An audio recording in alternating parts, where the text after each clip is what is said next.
Chicos, ¿ven la presentación? Sí, sí, se amplía un poco y ya está. ¿Pudieron verla? Perfecto, Profe, puedo ver. Bueno, buenísimo. ¿El resto lo pudieron ver?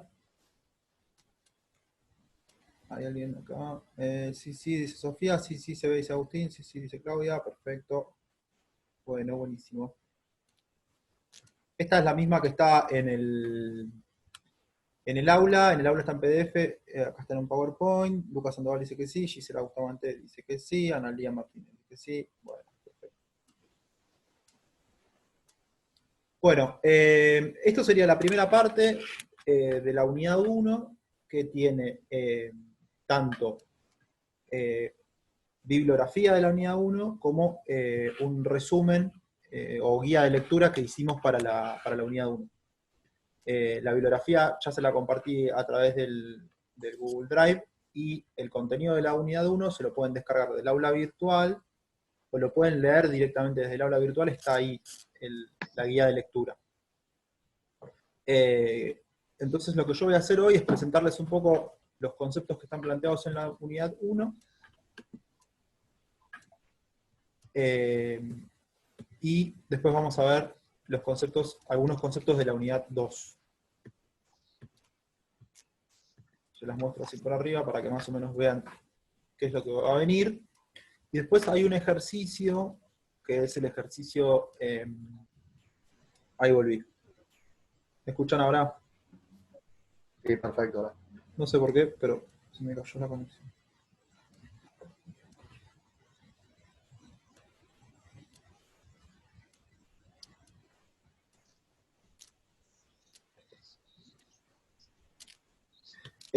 Como les decía, hay un ejercicio que es el ejercicio de la bodega y de la heladería, que yo les hice una pregunta con respecto a ese tema, y voy a grabar un videito muy cortito para que lo puedan ver después sobre la resolución del ejercicio, para que ustedes lo puedan ver. Bueno, en principio el planteo de la unidad 1 tiene que ver con un poco presentar qué es la contabilidad, y que podamos conversar un poco en torno a eso.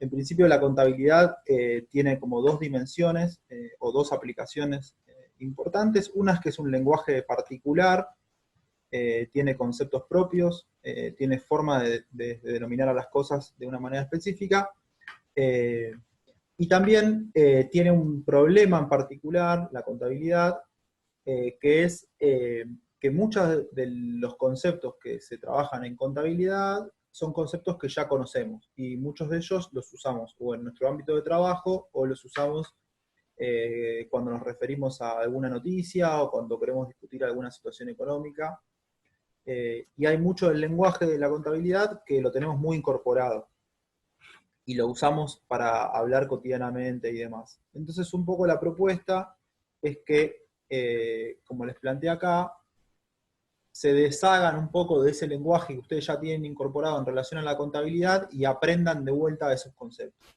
O sea, es un reaprendizaje de muchas cosas que utilizamos coloquialmente de manera cotidiana para resignificarlas y ubicarlas específicamente en su definición técnica. Conceptos como pasivo, como déficit, como superávit o demás son cuestiones que utilizamos cotidianamente o leemos cotidianamente. La idea es que volvamos a aprender esos conceptos en este desarrollo. Y en relación a lo que es un lenguaje específico, nosotros vamos a trabajar en dos dimensiones: uno que tiene que ver con la contabilidad privada, que va a ser toda la primera parte de la materia, y otro que va a tener que ver con la contabilidad pública, que va a ser la segunda parte de la materia. Los conceptos que tienen que ver con la contabilidad privada son los que nos van a permitir a nosotros entender parte de lo que es la contabilidad pública. Tengo ahí un montón de comentarios si me escucho en el chat. Gisela me dice que escucha muy mal el audio. ¿El resto también escucha muy mal el audio? Chicos, ¿me contestan? Pueden, con la barra espaciadora me pueden decir. Yo no, dice. Escucha bien, yo escucho bien. ¿Está bien? ¿Se escucha bien? Ok. Se escucha bien, profe. Cuando me Sí, Por sí, la se conexión de escucha internet bien. sí está bien. Bueno, buenísimo. Si ven que no se escucha, me avisan. Con la barra espaciadora y me avisan. Ahí me sale. Dale. ¿Qué dice? Bueno, entonces por un lado es un lenguaje. Tenemos que sacarnos un poco de encima lo que nosotros entendemos por todos estos conceptos, aprenderlos de vuelta.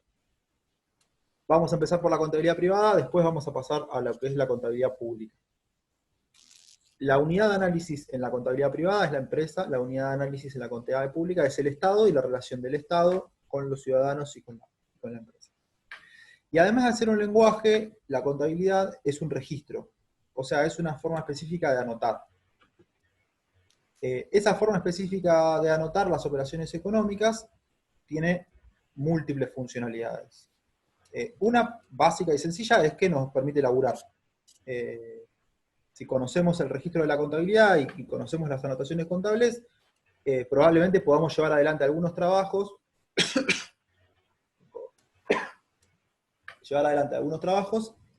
y podamos hacer algunos registros que entienda otra persona que, por ejemplo, no trabaja con nosotros. Es algo que es bastante sencillo de pensarlo, pero después no es tan sencillo de hacerlo como, por ejemplo, cuando hay que presentar un balance, o hay que presentar la situación patrimonial de una empresa, o hay que mandar un presupuesto cuando uno labura en el Estado, o labura en un municipio, o en una provincia. Profe, se cortó el audio, si podía repetir. Bueno. Les decía que la contabilidad es un registro específico, es una forma específica de anotar las cosas, de anotar las operaciones económicas, y que una de las virtudes que tiene manejar ese registro específico es que nos permite trabajar e intercambiar información entre otra persona que no trabaja con nosotros, por ejemplo. ¿Venimos bien? Ahora viene perfecto. Bueno, perfecto, seguimos. Entonces, el hecho de que nosotros manejemos el lenguaje y manejemos el registro tiene esta virtud de que nos permite a nosotros intercambiar información con otros profesionales. Y además, el Estado y el derecho como tal, a las empresas y a las unidades que forman parte de la administración pública, les exige manejar ese registro específico y ese lenguaje específico. Cuando a una empresa le exigen que presente un balance, tiene que presentarlo siguiendo un determinado mecanismo. Y tiene que presentarlo de una determinada forma. Eso me parece que es importante para que lo tengamos en cuenta.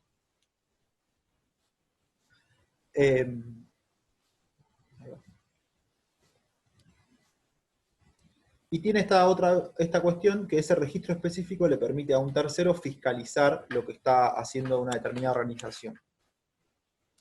Incluso mismo cuando existen organismos externos, como por ejemplo el Fondo Monetario Internacional, cuando el Fondo Monetario Internacional evalúa el desempeño de la economía argentina, cuando viene a evaluarlo, vienen las misiones del Fondo Monetario, lo viene a evaluar de una determinada manera y espera encontrar un registro y un lenguaje específico que le permita entender esa situación. Entonces es un lenguaje que también nos permite comunicarnos y rendir cuentas con aquellos que no viven incluso en el propio territorio nacional. No sé si corresponde decir que es un lenguaje Profe, universal. se cortó lo último, no se escuchó nada. No sé si es un lenguaje universal, pero sí es un lenguaje que se utiliza en todo el mundo.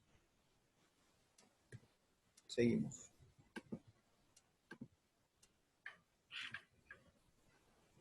Esto tiene que ver con una pequeña reflexión que tiene que ver que a partir del estudio de estas organizaciones, a partir del estudio de las empresas, podamos hacernos del andamiaje teórico y de las herramientas para poder abordar los aspectos vinculados a la contabilidad pública y al funcionamiento del Estado. Ahí yo les pasé para leer el capítulo 1 del libro de Fowler Newton. Un poco el objetivo que el autor persigue en ese primer capítulo es analizar qué son las organizaciones. Yo ahí en la pregunta que les mandé en el trabajo práctico les planteé que me digan qué parte de esa definición de Fowler Newton es la que nos interesa a nosotros. En particular, la parte que nos interesa a nosotros es la que tiene que ver con las organizaciones vinculadas a la producción de mercancías, a la comercialización, es decir, a las empresas u organizaciones comerciales. Ahí recién hacía una aclaración, es importante que entendamos que no solamente vamos a hablar de las empresas tal y cual las conocemos nosotros, sino que también vamos a hablar un poco de lo que tiene que ver con las industrias, que también son organizaciones que nos interesa abordar. No solo la parte comercial, sino también la parte que tenga que ver con la industria. ¿Qué es una organización? Bueno, está la definición que está planteada por el autor, son agrupamientos de personas que procuran obtener uno o más diversos objetivos o fines, y esas personas o miembros de la organización están juntos para llevar adelante un determinado objetivo. En particular, lo que nos interesa a nosotros son las organizaciones que tienen como objetivo obtener un beneficio monetario o un beneficio económico. ¿Me siguen? Chicos. Sí. ¿Sí? Sí, se escucha bien. ¿El resto? Sí, sí, perfecto. Sí, profe. ¿Venimos bien? Bueno, perfecto. Seguimos entonces. Vamos bien, vamos bien. Perfecto. Lucas dice que sí, Agustina dice que sí, Sofía dice que sí, perfecto. Seguimos. Entonces, estas organizaciones, agrupamientos de personas como tal, tienen como objetivos maximizar sus ganancias, obtener ganancias razonables y sobrevivir. Si yo les pregunto ahora cuál es la situación de las organizaciones empresariales, dentro de los tres objetivos que están planteados acá, maximizar sus ganancias, obtener ganancias razonables o sobrevivir, ¿cuál consideran ustedes que es el objetivo que hoy está más en boga o que tienen más arriba de la mesa las organizaciones? ¿Cuál de los tres? Sobrevivir. Sobrevivir. En este momento sobrevivir por la situación que estamos viviendo en general. Dependiendo de la empresa, ¿no? Pero puede ser mantener cierta ganancia o sobrevivir. Bueno, ¿algún otro comentario? Ahí voy a leer los chats. No, coincido que depende de la empresa.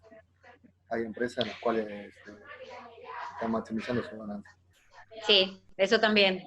También puedo contar lo mismo. Bueno. Por ejemplo, las empresas medicinales y los laboratorios están haciendo, hoy en este momento es el rubro que más está ganando. Y lo sé de buena fuente. También los comercios, mayoristas, mercados. La industria farmacéutica. La industria farmacéutica. Acá Lucas dice el alimenticio, por ejemplo. Yo creo que sí, pero creo que si tenemos que... Alguien tiene el audio abierto y se escucha mucho ruido.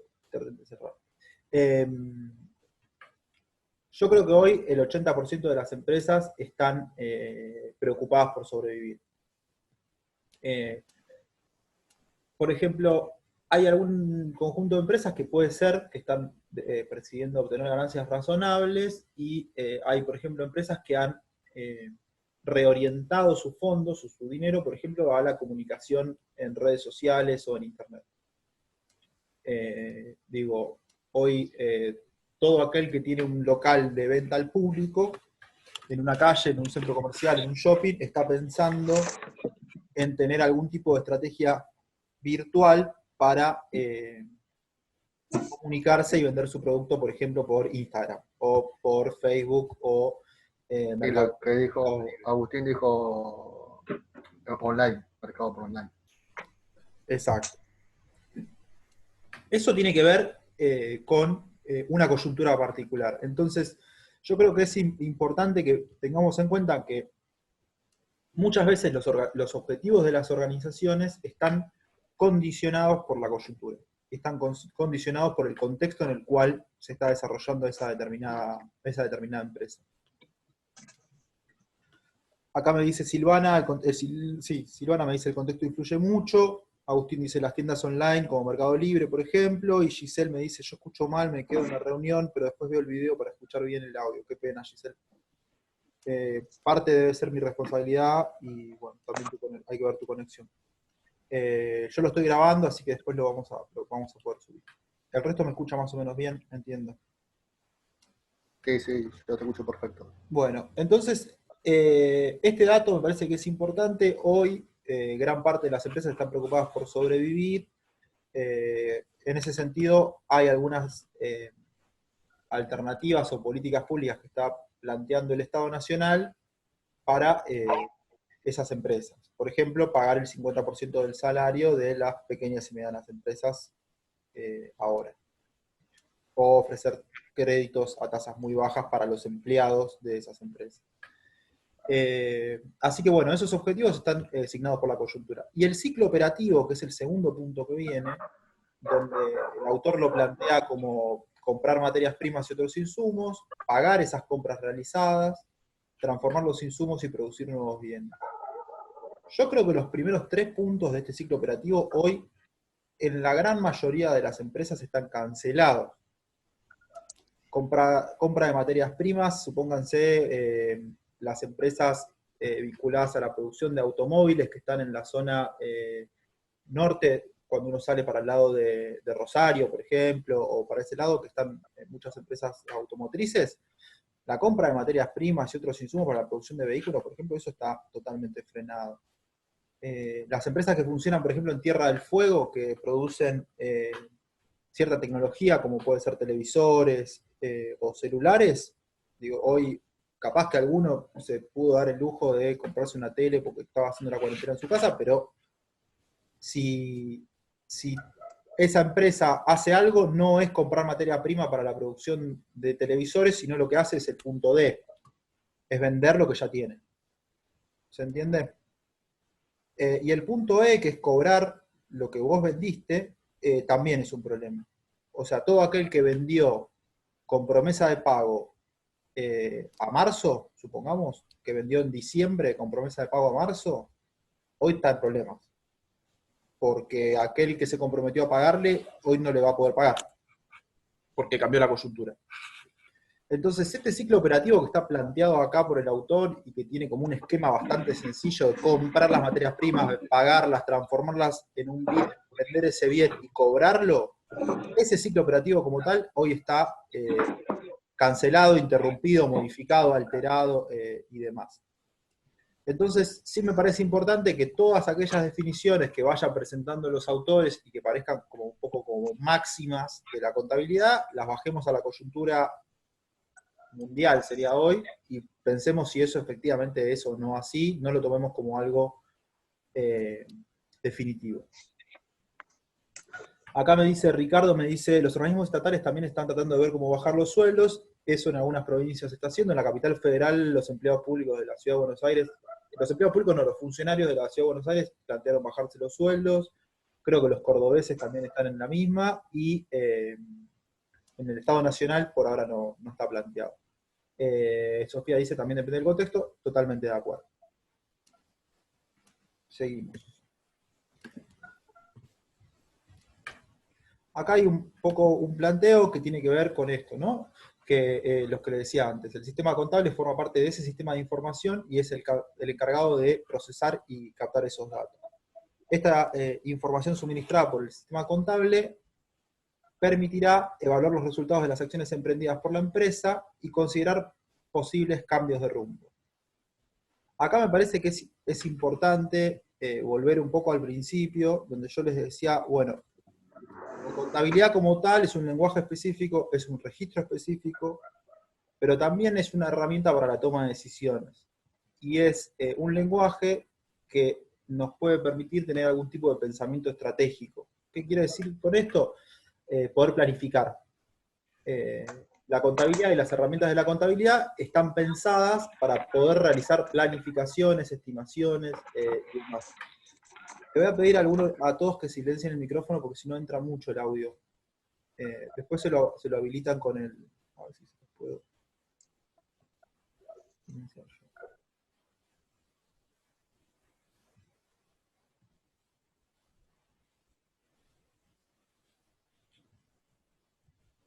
Ahí está, ahí están todos, me parece.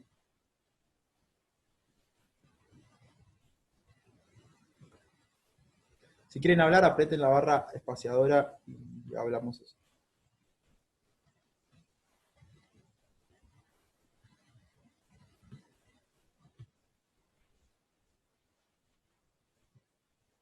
Bueno, entonces, esto que les decía del pensamiento estratégico me parece que es súper importante y es súper interesante. el registro contable, el lenguaje contable, las anotaciones contables, tienen como objetivo también la previsión. Digo, prever escenarios futuros, poder hacer estrategias de venta, poder hacer estrategias de inversión y mejorar la rentabilidad o las ganancias. Incluso ese lenguaje contable, ese registro contable nos va a ofrecer datos e información que nos van a permitir tomar decisiones. Una pregunta muy sencilla es hoy, ¿cuánta gente está viendo mi publicación de lapiceras en Instagram? ¿Cuántos lo están viendo en la televisión? ¿Cuántos lo están escuchando en la radio? ¿O cuántos lo están viendo en la calle, si yo tuviera cartelería? Eso me trae un informe una persona que trabaja conmigo y me dice, mira, hoy en la calle no te está viendo nadie, en la tele más o menos, la publicidad de la empresa hay que hacerla en determinado lugar, porque yo tengo los registros que me dicen que la mayor cantidad de visitas las tenemos por la gente que entra por Facebook, por Instagram, por Mercado Libre, o por lo que sea. Eso me permite, a mí me da información para tomar una decisión. Es un ejemplo sencillo, pero hoy me parece que en la situación actual de las empresas, la información es clave. Porque están muy, muy jugadas en relación a las ventas, entonces toda la data que les permita a ellas reorientar la producción y reorientar la comunicación es súper importante. En relación a esto que les planteaba en la clase que di antes, en el grupo anterior, salió una pequeña conversación en relación al tema del petróleo y al precio del petróleo hoy en día. Y ahí también lo que hay en relación a por qué se habla de que el precio del petróleo tiene un precio negativo, tiene que ver con una planificación y con una especulación sobre el precio del barril dentro de un mes.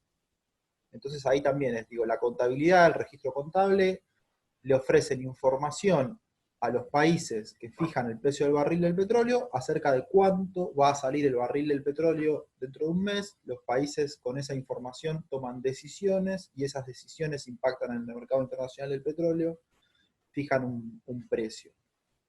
El lenguaje contable nos va a permitir a nosotros, si somos una empresa, si somos un Estado, o si tenemos algún tipo de decisión en algún lado, poder analizar eso y tomar también una decisión respecto a eso. ¿Se entendió? Sí, perfecto. ¿Sí? Chicos, ¿el resto? Sí. Sí, profe.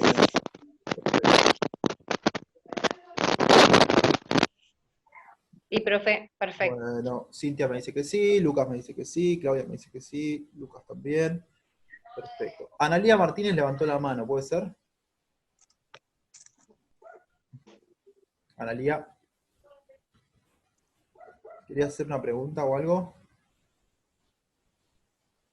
Bueno, seguimos. Una consulta. Sí, No solamente es para el petróleo eso, sino para cualquier tipo de empresa, supongo. ¿qué cosa? Saber las acciones cuando bajan y cuando suben, los precios. Sí, a ver, hay empresas que están más interesadas que otras. Probablemente algún tipo de empresa familiar o de producción algo que sea de producción familiar, como puede ser un pequeño productor de frutas o lo que sea, que vende para el mercado de la localidad en la que vive. Hay cuestiones así bien de macroeconomía o de negocios que no son determinantes en el corto plazo. Sí pueden ser de incidencia más a largo plazo. Pero bueno, no todo tipo de discusión a veces tiene impacto de la misma manera en cada agrupamiento económico o en cada organización.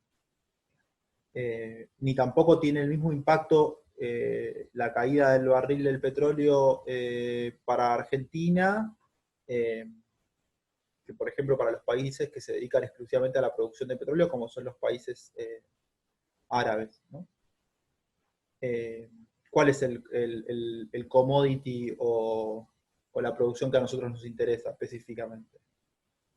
Es una pregunta. La soja. Sí, Materia prima.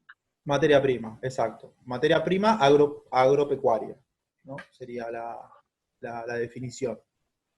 Eso sí es lo que a nosotros efectivamente nos condiciona de manera determinante.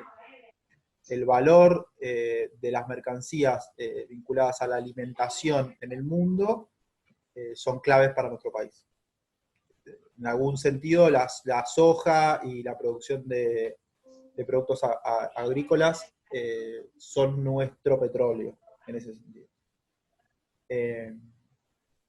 El mercado de consumo de alimentos en este momento en el mundo no tiene el mismo problema que tiene el petróleo o el mercado de consumo de productos vinculados al petróleo.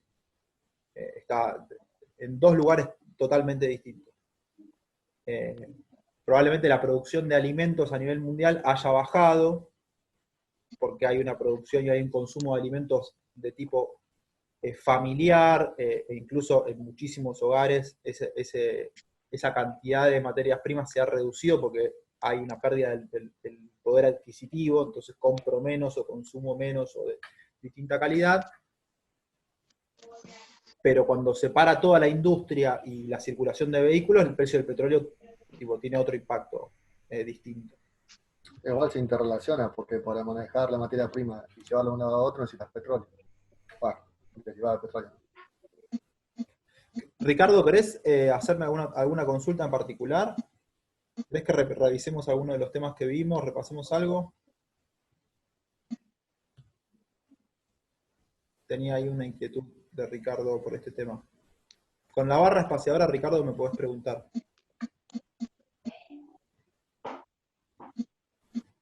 No, me parece que... Bueno, seguimos. Cualquier cosa después me pueden escribir al foro. Vimos que es un lenguaje específico, vimos lo del ciclo operativo y vimos lo del pensamiento estratégico. Esta segunda parte de la unidad de la materia, que es la unidad 2, es bien teórica y bien concreta, son definiciones, fundamentalmente. Planteadas en 3 ejes. El primer eje tiene que ver con la situación patrimonial, el segundo eje tiene que ver con la evolución patrimonial y el tercero con la evolución financiera. Alguien tiene el micrófono abierto, está haciendo muchísimo ruido. El primer punto de situación patrimonial tiene que ver con una foto. Yo quiero mirar y entender cuál es la situación actual de una empresa y saco una foto y veo la situación patrimonial a partir de ver cuáles son sus recursos, cuáles son sus obligaciones y cuál es su patrimonio. La evolución patrimonial no se puede ver en un único momento, sino necesito varias fotos para poder ver si a esa empresa le está yendo bien, si su patrimonio se está incrementando o no se está incrementando. Por eso, por lo general, se habla de que la situación patrimonial y los conceptos como activos o pasivos son variables de stock, y la evolución patrimonial es una variable de flujo. De flujo porque yo lo veo a lo largo del tiempo. Por ejemplo, el Estado Nacional hace su evolución patrimonial anual, ¿no? Dice, ¿cuál fue el crecimiento del Producto Interno Bruto de un país en 2019? Eso me arroja un dato. No mido el crecimiento del Producto Bruto Interno de la Argentina todos los meses. Sí se mide, por ejemplo, a veces las empresas sí hacen un seguimiento mensual de sus ganancias, de sus negocios y demás. Por lo general, cuanto más grande es la unidad organizativa, para que mejor sea el análisis de la evolución patrimonial, más tiempo tengo que dejar pasar.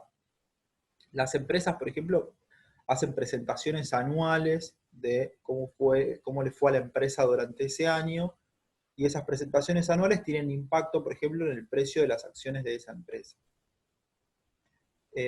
A nosotros, como consumidores, por ejemplo, nos interesa a veces conocer nuestra evolución patrimonial mensualmente. ¿Cuánto me entra este mes? ¿Qué cuentas tengo que pagar? Y cómo me queda el saldo, o cómo más o menos me va a quedar el saldo el día 1 que me entró el sueldo, cómo me va a quedar ese sueldo al día 20. Entonces miro esa evolución patrimonial mía, la miro de manera distinta a cómo se mira el Estado. ¿Se entiende esta cuestión de la evolución y de la situación, de la variable de stock y la variable de flujo? Más o menos. Sí, perfecto. Chicos, por acá abajo, Camila, Silvina, Sofía. Por el chat está diciendo todo que sí. Sí, Sofía dice que sí, Claudia dice que sí, Gisela dice que sí, Ana María dice. Luciano, ¿estamos bien? Estamos bien, profe. Bueno, perfecto. Seguimos. Este es un poco la síntesis de los 8 conceptos que están planteados en la unidad 2. Lo que les decía recién, situación patrimonial y evolución financiera. La situación patrimonial es una variable de stock, la evolución patrimonial es una variable de flujo. ¿Qué quiere decir? Le digo de vuelta, flujo es que se ve a lo largo del tiempo en varios periodos. Y la evolución financiera tiene más que ver con la disponibilidad que yo tengo inmediata de afrontar, por ejemplo, determinados compromisos. Lo financiero, por ejemplo, es lo que hoy está determinando parte de la economía argentina. Es esta discusión que está dando vueltas de cuál es el precio de las cosas, cuál es la inflación, cómo van a ser las empresas para afrontar, cuál va a ser la tasa de interés que van a ofrecer los bancos para salir a cubrir a las empresas, los préstamos del Estado, por ejemplo, que va a haber ahora monotributistas a tasa cero, todo eso tiene que ver con evolución financiera, con problemas financieros. Acá está la definición, la repasamos un poco, pero la idea es que ustedes la puedan trabajar de manera individual y la puedan encontrar en los autores. Son definiciones que son bastante sencillas. ¿Qué son los activos? Los activos tienen que tener utilidad económica, la empresa debe poder gozar de los beneficios de este activo, y existe un derecho estipulado sobre ese activo. Hay un origen anterior, yo compré algo, yo produje algo, me hice de algo, y eso es mío, y por eso puedo gozar de alguna manera de los beneficios de eso que yo tengo. Los pasivos tienen que ver con las obligaciones, y para poder yo considerar algo un pasivo, tiene que ver con algo que yo pueda sacrificar. No es un pasivo algo que no implique un sacrificio de un recurso. Ni tampoco es algo que yo pueda evitar. Y el patrimonio tiene que ver con esta diferencia, ¿no? Con el total de los activos, o sea, el total de bienes que yo tengo y el total de obligaciones que yo tengo como empresa. Hoy la situación de gran parte de las empresas es, el pasivo es enorme. Por ejemplo, es el pago de los salarios de todos los trabajadores que estuvieron en su casa durante el mes de marzo. Si pagaron. Y si no, el problema va a ser el pago de todos los trabajadores que estuvieron en su casa en el mes de abril. Eso es un pasivo. Toda esa gente pertenece a mi empresa. Profe, lo último. No sé. Ahí tuve un problema de...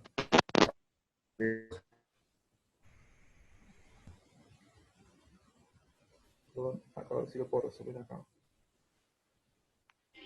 Se cortó el audio. ¿Ahí me escuchan ahora? Más o menos. Se escucha. Todavía no, profe. Bueno, a ver, aguárdenme un segundo, ¿sí? Ahí vuelvo.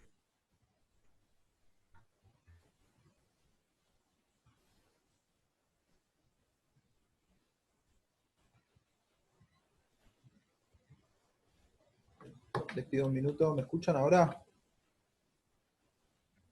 Perfecto. ¿Sí? Hace mucho ruido el cable. Hay un problema, me parece, con la conexión del audio. Sí, pero no es la mía, me parece. Ajá. Sí. Puede ser la de alguno de Sí. ustedes, chicos, me parece. ¿Puede ser? Ahí se cayó. No, Ahí se fue, ¿no? sí. Sí. Bueno.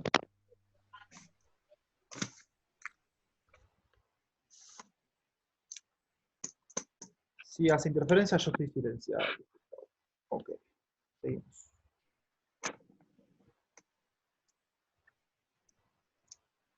Bueno, les estaba hablando un poco en relación a esta situación de lo que tiene que ver con el pasivo de las empresas hoy. Yo tengo un montón de empleados, esos empleados tienen que cobrar marzo o tienen que cobrar abril, eso es una obligación que yo tengo. Probablemente yo tenga la empresa parada, no me está entrando fondos en los últimos meses, y tengo determinados activos. Si yo quiero cancelar los salarios de los trabajadores en el mes de abril, voy a tener que sacrificar algún activo de la empresa para poder afrontar esa obligación. O la otra posibilidad es que yo, para afrontar ese pasivo, vuelva a incurrir en un endeudamiento, ya no con los trabajadores de mi empresa, sino, por ejemplo, con un banco. Entonces pido un préstamo al banco para afrontar el pasivo de este mes con los sueldos de los trabajadores. Hoy es esa la situación. Los empresarios están debatiendo entre rematar parte de sus activos, venderlos. No hay alguien tampoco que le vaya a comprar una empresa a nadie hoy. Entonces, el que está saliendo a cubrir parte de ese pasivo de las empresas es el Estado pagando, por ejemplo, el 50% del salario de las pequeñas y medianas empresas. Toda esta discusión que hoy está en todos lados, desde la contabilidad hay cantidad de cosas para discutir. Hay que tratar de ver un poco también cómo nosotros agarramos los conceptos para poder hacer nosotros nuestra propia interpretación, pero abrir cualquier diario, cualquier medio de comunicación y la discusión tiene que ver con esto. Y bueno, esto que tiene que ver con los resultados acumulados, que es el último punto, tiene que ver con las ganancias y pérdidas de ese periodo determinado y de este concepto que se llama déficit o superávit, que después, bueno, vamos a ir profundizando un poco sobre eso. Entonces lo que vimos recién en la situación patrimonial son fotos. Yo quiero ver el activo, el pasivo y el patrimonio de una empresa, voy, le pido que me presente los libros contables, miro esos libros contables y digo, tenés un problema, tenés 20 trabajadores, eso te sale una determinada cantidad de plata para pagarla el mes que viene, no la tenés. Pero es una foto de lo que tiene hoy la empresa y la puedo mirar dentro de esos conceptos. Y lo que tiene que ver con la evolución patrimonial tiene que ver más que nada con el crecimiento que pueda llegar a tener una determinada empresa. El crecimiento en su patrimonio. Y dice, el principal o uno de los principales elementos de la evolución patrimonial es el aporte de capital. Ahí hay dos maneras de leerlo, el aporte de capital. Una es, yo soy miembro del directorio de una empresa y decido hacer un aporte de capital del dinero que yo tengo ahorrado para que se incremente el volumen de capital de esa empresa. Incluso lo mismo puede ser una empresa más chica, por ejemplo, una empresa familiar que viene trabajando hace mucho al interior de la familia y decide, che, hay una oferta de un vecino que está interesado en sumarse a este microemprendimiento o a este proyecto que tenemos y va a poner tanta cantidad de plata, eso activa, eso incrementa el activo de la empresa. Y también ese aporte puede ser en la compra de una máquina, por ejemplo. Eso también es un aporte de capital. Y la otra posibilidad, que es a la inversa de considerar un aporte de capital, es cuando yo cancelo una deuda. Si yo tengo una deuda, por ejemplo, con una empresa, con otra empresa, con un banco, aquel que se hace cargo de pagar esa deuda o de cancelar esa deuda está incrementando el capital y está incrementando el activo de la empresa, porque me está sacando un pasivo.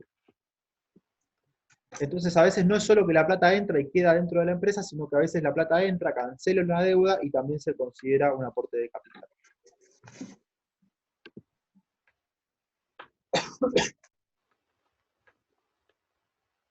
Bueno, seguimos.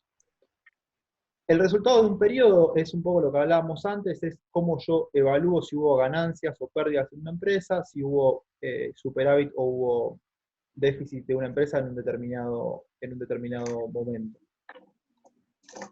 Y ese resultado del periodo, para que a mí me dé cómo me fue, si me fue bien o me fue mal, no le tengo que calcular los aportes de capital. Si yo miro una empresa en un determinado momento y sus ganancias o su resultado patrimonial era 100 y en el medio hubo un aporte de capital de 100, el resultado del periodo no es 200, ¿sí? Porque ahí hubo un aporte de capital que no lo puedo ver como resultado, sino que es un elemento externo que ingresó a ese periodo. Y acá está la forma de analizar el resultado del periodo en función de los ingresos y de los gastos, ¿no? Ahí está una definición como bastante sencilla de ingresos como aumento de los activos y disminución de los pasivos originados en la producción o entrega de bienes, y los gastos, los costos en los que incurre una empresa para obtener determinados ingresos. Los gastos pueden implicar caídas de activos, si yo tengo que salir a cubrir eso en efectivo, o aumento de pasivos. Yo compro materias primas, pero no te las pago, sino que te las debo, y me comprometo a pagártelas en 30 días. El ejercicio que está planteado de la heladería y la bodega tiene costeado parte de sus gastos con una deuda a 90 días. ¿Lo vieron eso? Sí, yo lo vi acá. Chicos, No, no lo vi yo, eso no llegué. Hice las preguntas, nada más. bueno. Ahí, en el ejercicio que hay un cuadrito que después lo vamos a ver, hay un ejercicio donde la empresa está cubriendo parte de sus gastos con una deuda a 90 días. Entonces ahí uno puede ver el resultado del periodo en función de esa deuda que está planteada como un pasivo, cómo se va moviendo eso en el periodo. Bueno.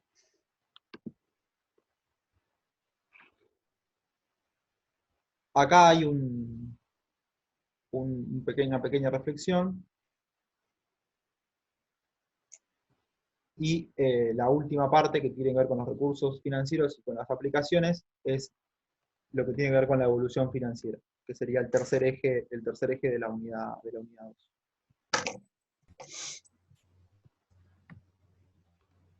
Hay una primera... Profe, Sí. me parece que Lucas tiene algo que preguntar en el chat. Ah, bueno, perdón. No me llegó el mail. Profe, consulta. Diga, Lucas.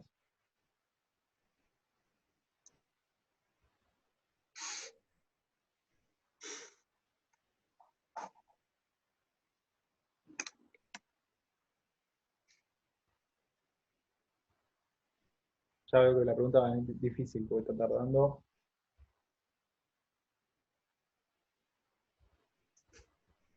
Lo que nombró es un recurso de rápida movilidad. ¿Cuál de lo que nombré?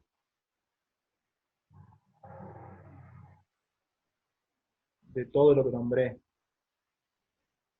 Bodega era de venta, ¿no? Creo que se refiere a la deuda. Pago de 90 días.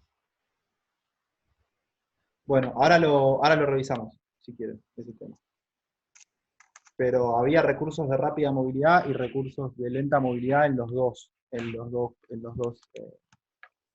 organizaciones.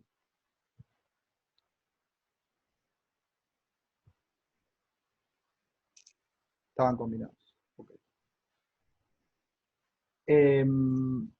Lo que tiene que ver con los recursos financieros, ahí hay una discusión. La primera discusión tiene que ver con el concepto de liquidez. Y este concepto de liquidez tiene que ver con la velocidad que tiene un determinado activo de convertirse en dinero. Eso un poco lo veíamos recién en la clase anterior en relación a qué posibilidades tengo yo de que un bien que yo tenga en mi propiedad lo pueda vender y hacerme del dinero que corresponde a ese bien y en qué rapidez. Acá más adelante, acá hay un planteo en relación a cuál es el activo líquido más más clásico o más común, que tiene que ver con qué es el dinero en efectivo, ¿no? Y la característica que tiene el dinero para ser un activo líquido es que es un bien fungible. Un bien fungible tiene que ver con que un billete de 100 pesos, por ejemplo,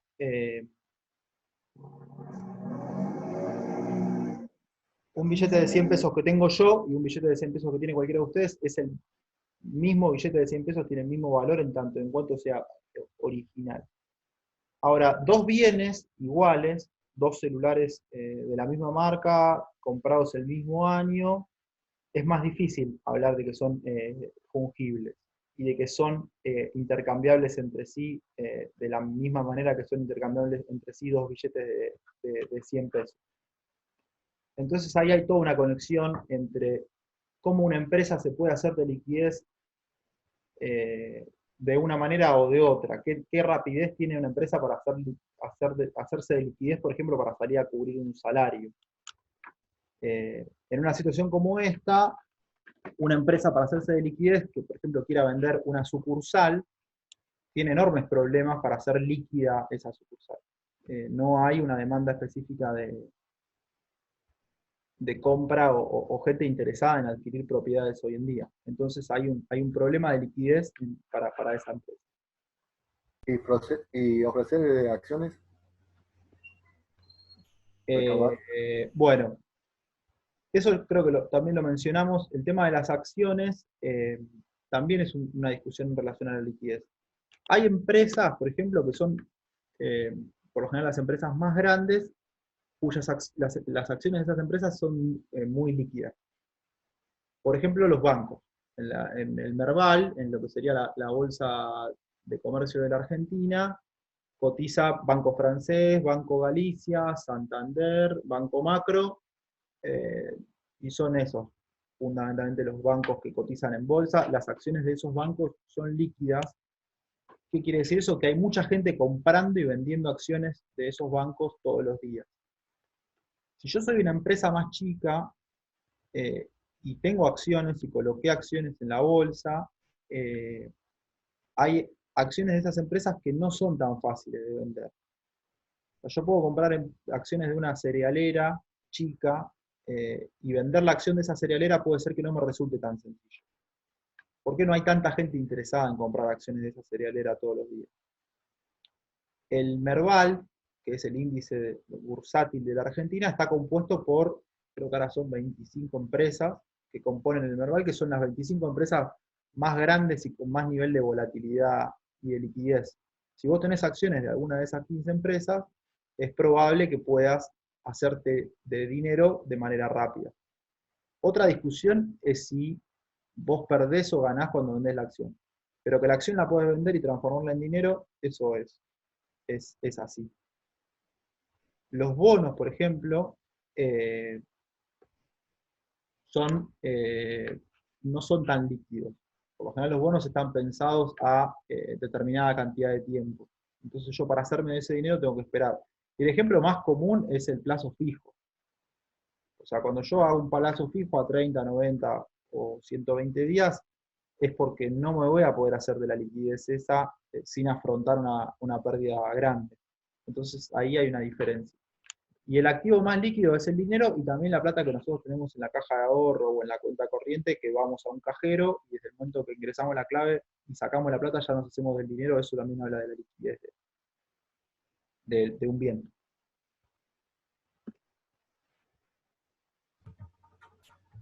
¿Alguna consulta? Me parece que Ricardo preguntó en el chat los documentos a cobrar, ¿puedo liquidar? Los documentos a cobrar, ¿puedo liquidar? No entiendo la pregunta. Los documentos a cobrar,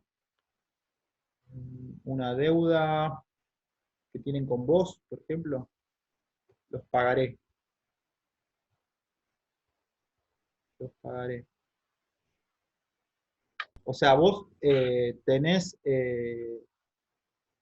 o sea, en el caso de que es un 1 a 1, vos tenés la posibilidad depende un poco de la voluntad de la otra parte. Hoy todo eso, lo que tiene que ver con con compromisos de pago está todo frenado. Entonces, en una situación Claro, sería actual, como vender cheque, algo de eso, profe. claro, O sea, venderlo a un costo menor de lo que uno tiene que cobrar, ¿no? Como para rápido.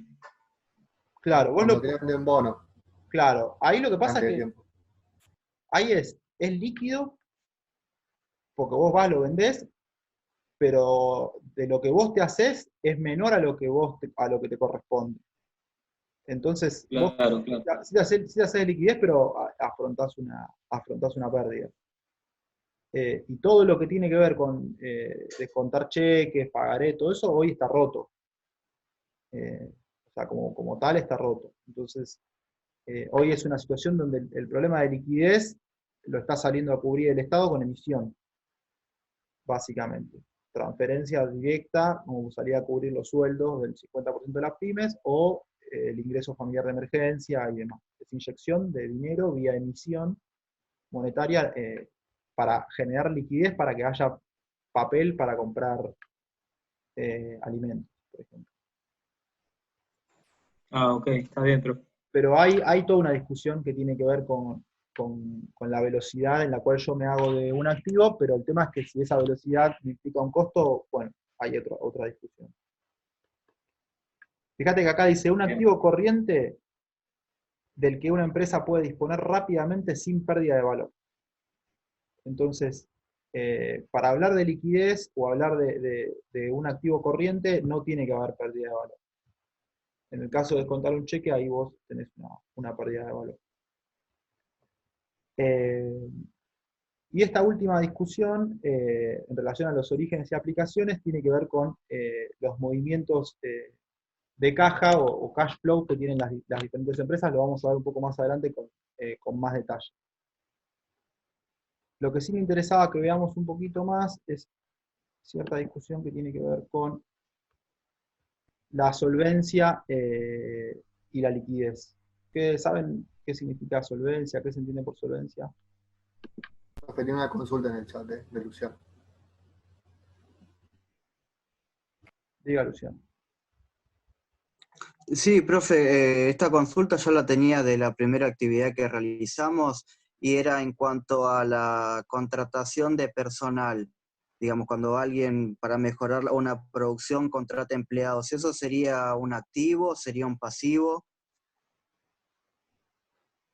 Pasa que no es, o sea, en términos de la obligación que vos contrataste, es un pasivo porque a esa persona vos le vas a tener que pagar ese sueldo. Sí. Y en realidad, si vemos la definición, no sería necesariamente un activo. Porque, por ejemplo, eso yo no lo puedo vender, no me puedo hacer de los fondos de esa persona. Sí puedo, acá como dice, la empresa puede gozar de los beneficios de este activo, sí, pero no lo puedo, no necesariamente lo puedo intercambiar. Y no constituye parte del patrimonio. Bien, era eso, profe, gracias. Ahí me pusieron la respuesta en relación a lo que tiene que ver con la solvencia. Supongo yo que es la capacidad de pago. Puede ser, Solvencia es como el respaldo, la garantía que tengo para afrontar una situación. Bien, Claudia. ¿Querés comentarlo, Claudia, esto?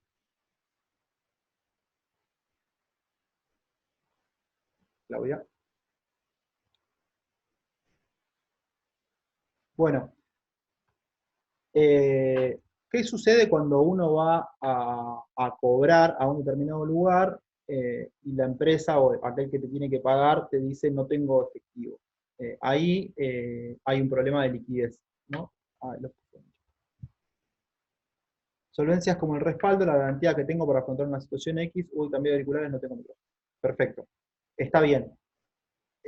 ¿Cuál es la garantía? La garantía son los bienes o lo que vos tengas que puedas transformar en efectivo o líquido para pagarle a esa persona que viene. Entonces, lo que está planteado acá es que a veces la iliquidez no significa falta de solvencia, porque yo puedo vender unas acciones o puedo vender parte de mi empresa para salir a afrontar ese requerimiento que hay, pero siempre que hay insolvencia hay iliquidez. Acá está planteado, dice, por el contrario, una situación de insolvencia se presenta cuando los activos de una empresa no son suficientes para respaldar a sus pasivos, lo cual puede asociarse a una situación de patrimonio negativo. Una situación que se da hoy es, las empresas no son solventes para pagarle a sus empleados, tienen bienes que podrían vender para pagarle a los empleados, pero esos bienes no se los compra nadie.